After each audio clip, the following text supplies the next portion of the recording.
കൂടുതൽ വാർത്തകളും വീഡിയോകളും കാണാൻ ഈ ചാനൽ സബ്സ്ക്രൈബ് ചെയ്യുക. കൂടെ ബെൽ ബട്ടൺ അമർത്തുക. നമസ്കാരം.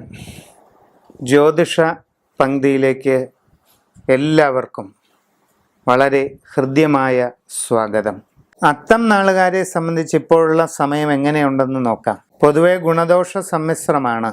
മനസ്സിൽ ഉദ്ദേശിക്കുന്ന രീതിയിൽ എല്ലാ കാര്യങ്ങളും നടക്കണമെന്നില്ല. പ്രവർത്തന രംഗത്ത് വളരെ മോശമായ ചില സാഹചര്യം ഉണ്ടാകാനുള്ള സാധ്യതയാണ് കാണുന്നത്. പുതിയ തൊഴിലിന് ശ്രമിക്കുന്നവർക്ക് അത് കുറച്ചുകൂടി നീണ്ടുപോയേക്കാം.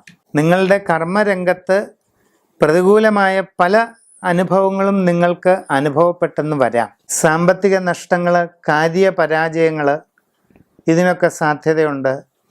എന്ത് കാര്യത്തിന് ഇറങ്ങിത്തിരിച്ചാലും അതിലെല്ലാം ഒരു മന്ദഗതി അനുഭവപ്പെടാവുന്ന സ്ഥിതിയാണ്. യാത്രാക്ലേശം, അലച്ചിൽ, മനസ്സിന് വളരെയധികം വിഷമം ഉണ്ടാക്കുന്ന അനുഭവങ്ങൾ, സ്വജനങ്ങളുമായിട്ട് ഉള്ള ഭിന്നത, സുഹൃത്തുക്കളോടുണ്ടാകുന്ന അകൽച്ച, ഇങ്ങനെ വളരെ അധികം അത്തനാളുകാർ ശ്രദ്ധയോടുകൂടി എല്ലാ കാര്യങ്ങളും ചെയ്യേണ്ടതാണ്. ആരോഗ്യ കാര്യങ്ങളിലും വളരെ സൂക്ഷ്മത പാലിക്കുക.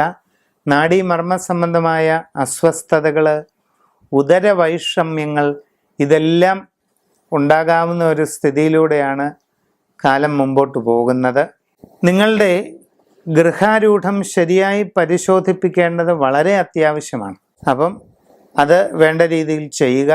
അതോടൊപ്പം വിശദമായ ഒരു സൂര്യരാശി ചിന്ത നടത്തി ഉചിതമായി പ്രതിവിധികൾ ചെയ്യേണ്ടത് ഏറ്റവും നല്ലതാണ്. നിങ്ങളുടെ ജാതകത്തിലെ രാജയോഗങ്ങൾ പരിപൂർണമായി തീരുന്നതിന് വേണ്ടി വിശിഷ്ടമായ ശ്രീചക്ര മഹാമേരു പ്രാണപ്രതിഷ്ഠയും പൂജയും നടത്തി വാങ്ങി ഗൃഹത്തിൽ വെച്ച് ആരാധിക്കുന്നത് എന്തുകൊണ്ടും നല്ലതാണ്.